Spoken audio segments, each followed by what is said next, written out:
Franck Ferrand raconte sur Radio Classique.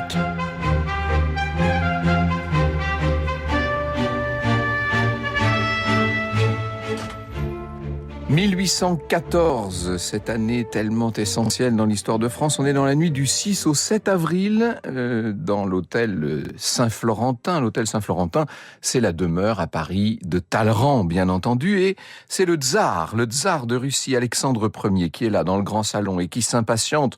L'heure tourne, il est déjà tard dans la nuit, mais le tsar sait qu'il doit attendre parce que une grande nouvelle, doit arriver d'un moment à l'autre. Il est 3 heures du matin quand une berline finit par entrer dans la cour du bel hôtel. On est au coin de l'actuelle place de la Concorde, vous savez.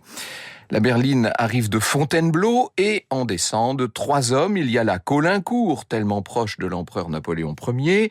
Il y a le maréchal Macdonald et puis le maréchal Ney. Tous les 3 entrent dans le grand salon. Ils se présentent au tsar et à Talleyrand, qui est là juste à côté, et ils présentent ce fameux document que les 2 hommes attendaient. Et le document, c'est l'abdication de l'empereur. C'est l'abdication inconditionnelle de Napoléon Bonaparte. Parmi ces 3 émissaires qui se présentent avec le précieux document, il en est un qui a pris l'ascendant sur les 2 autres, c'est le maréchal Ney. Il n'est pas innocent dans l'abdication de l'empereur, le maréchal Ney. Il est le premier qui ait pressé Napoléon à abdiquer. Vous savez que Napoléon se disait qu'il pouvait peut-être encore tenir. Il croyait à un dernier sursaut grâce à l'armée de la Loire, notamment, qui n'avait pas donné tout ce qu'elle aurait pu donner. Mais le maréchal Ney a réussi à convaincre tous les maréchaux et ils ont ensemble convaincu l'empereur. Et voilà que maintenant, il est donc face au tsar avec ce document dans ce petit matin du 7 avril 1814. Ney n'est pas tout à fait désintéressé, puisque avant même l'abdication de l'empereur, le maréchal avait négocié avec les personnalités proches des milieux royalistes pour essayer de sauver sa peau, sauver son rang en tout cas. Et ça fonctionne. Le 20 avril, Napoléon quitte Fontainebleau, vous savez qu'il va prendre la direction de l'île d'Elbe, et Ney attend celui qui va le remplacer. Celui qui va le remplacer, c'est le frère de Louis XVI, celui qui devient le roi Louis XVIII et qui arrive à Paris 9 jours plus tard. Quand Louis XVIII arrive à Paris, il est plein d'une volonté d'apaisement. Son intérêt à lui, évidemment, est de faire en sorte que la transition se passe au mieux. Le monarque a promis l'oubli et le pardon, et tout ça arrange bien les affaires de Ney, qui va se faire pardonner. D'ailleurs, quand le roi Louis XVIII, pour la première fois, rencontre le maréchal, il se montre très aimable et même gracieux.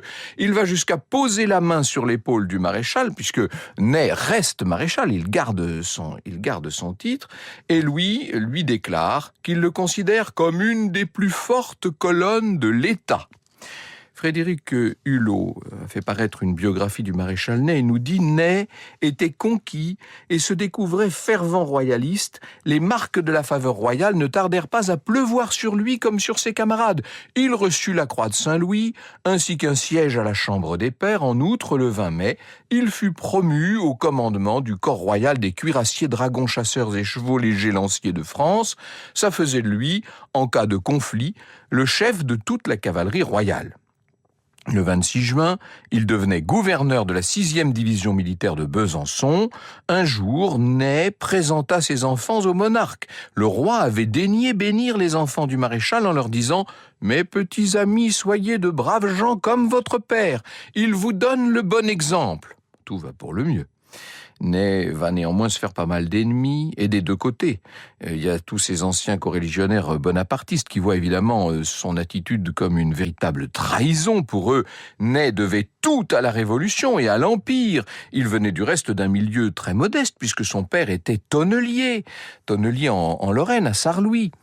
Michel Ney devait cette extraordinaire ascension qui avait été la sienne et qui l'avait conduit jusqu'à devenir maréchal de France, d'abord à la Révolution, à la République, et puis surtout à l'empereur qu'il avait contribué à voir partir. De l'autre côté, il y avait dans les rangs royaux un certain nombre de personnes qui trouvaient quand même un peu fort que cet ancien ennemi de la monarchie puisse se balader maintenant avec aisance dans les ministères et les salons royaux, jusqu'à baiser la main du roi et à lui faire bénir ses propres enfants. Ce fils de tonnelier, pour eux, n'avait strictement rien à faire ici. Et Ney, évidemment, souffrait de ce regard de cette froideur qu'il lisait dans le regard des courtisans de Louis XVIII. On l'a vu fréquenter de moins en moins les Tuileries et s'absenter même de la capitale. Et puis, disons-le, c'est vrai qu'il appréciait Louis XVIII, mais ce quotidien fait de revues, de défilés et surtout de beaucoup de mondanité, ce quotidien l'ennuyait. Franck Ferrand sur Radio Classique. Le maréchal Ney se dit qu'il serait peut-être temps tout simplement de prendre sa retraite. Il a 45 ans à ce moment-là. Il a été usé littéralement par les 25 dernières années où il a tellement fait la guerre. Dans les premiers jours de l'année 1815, il demande un congé de plusieurs mois et le voilà qui se retire dans sa demeure d'Eure-et-Loir. Sauf qu'au soir du 6 mars 1815, un officier se présente chez lui avec un message de la plus haute importance. Le message vient du ministre de la Guerre.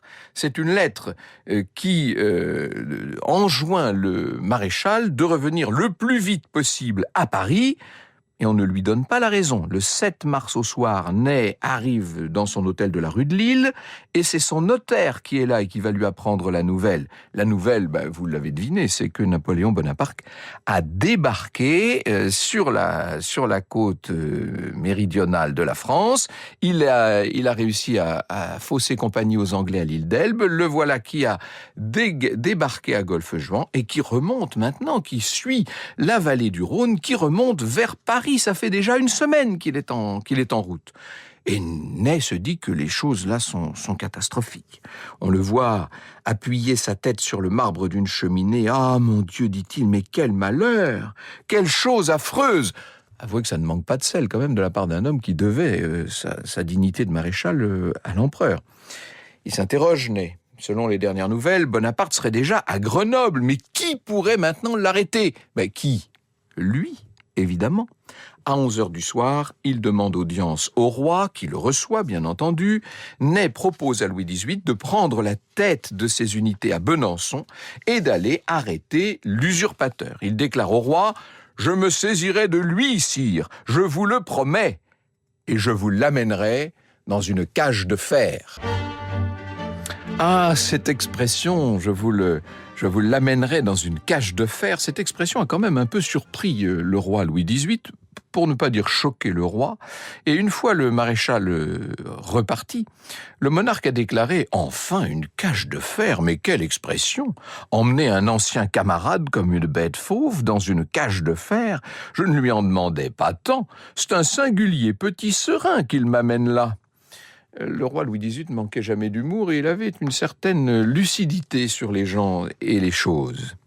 Le 10 mars, Ney arrive donc dans sa division militaire, il est à Besançon, il demande à son second quel est l'état d'esprit des unités et le second lui dit « J'ai toute confiance dans leurs officiers, mais pour ce qui est des hommes, alors là, c'est autre chose. » Ney ne prend pas cet avis en compte. Dès le lendemain, il rassemble 6000 hommes et le voilà qui fond en direction de Grenoble. Il a la volonté de contourner les troupes de Napoléon. Et Napoléon a déjà 10 000 hommes avec lui. Il a réussi à réunir déjà tout ce monde-là. Et son intention, c'est d'attaquer les nouveaux fidèles de cet empereur fraîchement débarqué, de les attaquer sur leur flanc droit. Ney en est persuadé, si le sang coule, Napoléon ne sera plus jamais empereur. Il donnera l'impression de n'être qu'une sorte de bandit. Ney souhaite donc la confrontation. Jusqu'ici, Napoléon s'est vu rallier ses milliers de soldats sans avoir à coup férir. Il n'a pas tiré une seule cartouche. Les précédents régiments se sont tous rangés derrière lui uniquement en le voyant. Le 12 mars, Ney s'arrête à Lons-le-Saunier. Le maréchal décide d'attendre les pièces d'artillerie qui doivent arriver le lendemain d'Aussonne. Seulement Ney l'ignore, mais la ville de Mâcon s'est retournée, elle aussi, si vous voulez. Il y a toute une foule bonapartiste qui a saisi les canons, les fameux canons qu'attendait Ney, qui les a jetés dans un canal. « On fera cadeau de cette artillerie-là au petit caporal quand il arrivera !» crie la foule. Une mauvaise nouvelle, Pour les royalistes, pour les personnes fidèles au gouvernement de Paris, les mauvaises nouvelles se succèdent. Napoléon maintenant n'est plus qu'à 50 km. La nuit du 13 au 14 mars tombe sur la ville de Lons-le-Saunier, a écrit André Castelot. Cette nuit fut décisive. Le maréchal se glisse dans son lit de l'auberge La Pomme d'Or. Il ne dormira point. À plusieurs reprises, son aide de camp, le Vavasseur, pénètre dans la pièce porteur de nouvelles alarmantes. De tous les côtés, les troupes se rallient aux revenants de l'île d'Elbe. Déjà à Dijon, le drapeau tricolore est arboré. À chacune de ces nouvelles, le Vavasseur trouve le maréchal trépignant dans son lit. Et au matin du mardi 14 mars, le maréchal Bertrand se présente à Ney, porteur d'une lettre de Napoléon. Ney s'isole dans sa chambre, il décachette la lettre et voilà ce qu'il peut lire. C'est Napoléon, bien sûr, qui a écrit « Mon cousin, mon major général vous expédie l'ordre de marche. Je ne doute pas qu'au moment où vous aurez appris mon arrivée à Lyon, vous n'ayez fait reprendre à vos troupes le drapeau tricolore. Exécutez les ordres de Bertrand et venez me rejoindre à Châlons. Je vous recevrai comme au lendemain de la bataille de la Moskova. » Autrement dit, avec le plus grand pardon possible, et Ney est tout décontenancé. Napoléon continue de le considérer comme son maréchal. Il décide de renvoyer Bertrand sans lui indiquer sa décision. Et dans la matinée, c'est le préfet de l'Ain qui vient rencontrer le maréchal Ney et qui lui dresse un tableau du département absolument catastrophique, avec partout les insignes royaux mis à bas au profit de la cocarde tricolore qu'on agite, alors que partout les villes crient « Vive l'empereur !» et Ney ne sait plus où donner de la tête. Jusque-là, il avait affiché un soutien indéfectible au roi Louis XVIII. Seulement, cette nuit l'a un peu chamboulé, disons les choses. Face à cet élan d'adhésion à Napoléon, Michel Ney n'est plus vraiment certain que ses propres troupes accepteront de lui obéir s'il devait leur ordonner d'affronter Bonaparte sur le champ de bataille. Ney décide de rassembler ses troupes le 15 mars, roulement de tambour, on bat le rappel. Le maréchal apparaît, et voilà ce qu'il dit. « Soldats, la cause des Bourbons est à jamais perdue. La dynastie légitime que la nation française a adoptée va remonter sur le trône. C'est à l'empereur Napoléon, notre souverain, qu'il appartient de régner sur notre beau pays. » Oui. Vous avez bien entendu. C'est un peu fort, hein. Et les soldats, évidemment, sont ravis. Vive l'empereur! On sort des sacs les insignes tricolores. Quelques officiers se présentent au maréchal et cassent leur épée parce qu'ils, eux, n'ont pas l'intention de se rallier à Napoléon. Mais les soldats, ceux-là se retourneront dans leur foyer. Mais les soldats, eux, sont très heureux. Et ces quelques fidèles au roi ne pèsent pas lourd face à la fièvre bonapartiste qui s'est emparée du pays. Ney, désormais, prend la direction d'Auxerre, où ses troupes doivent rencontrer les troupes de Napoléon. L'entrevue entre les deux hommes se tint le 18 au matin et fut dans l'ensemble assez orageuse, nous dit Frédéric Hulot. Elle se déroula hors de la présence de témoins, mais les aides de camps et généraux demeurés dans la chambre voisine entendirent les éclats de voix prouvant suffisamment que le dialogue manquait d'aménité. Ney trouva l'empereur vieilli, bouffi de mauvaise graisse, n'ayant plus rien du chef dynamique qu'il avait connu et estimé. De son côté, l'empereur, qui remâchait ses griefs, commença par se montrer distant. À la fin, Napoléon voulut faire preuve d'amabilité et s'enquit de l'importance du corps de Ney. En tout cas, le maréchal sortit du salon bien convaincu que malgré ses bonnes paroles, Napoléon n'avait ni oublié ni pardonné la scène de Fontainebleau un an plus tôt. C'est le 18 mars qu'on apprend que le pays entier est au courant de la volte-face du maréchal Ney, ce qui évidemment est une très mauvaise nouvelle pour Louis XVIII, qui aurait déclaré « Il n'y a donc plus d'honneur ». Et le lendemain, vous savez que c'est au tour de Louis XVIII de reprendre le chemin de l'exil. Et Napoléon est à Paris, ça y est, 20 mars 1815. Ney ne va pas s'éterniser à ses côtés, il rentre chez lui où sa femme l'attend. Elle ne comprend pas du tout ce qu'a fait son mari. Ce retournement soudain a fait d'elle la risée de tout le monde jusqu'au départ du roi quelques heures plus tôt. De son côté, Napoléon apprend en arrivant à Paris quels ont été les propos de son maréchal à son égard. Le ramener dans une cage de fer.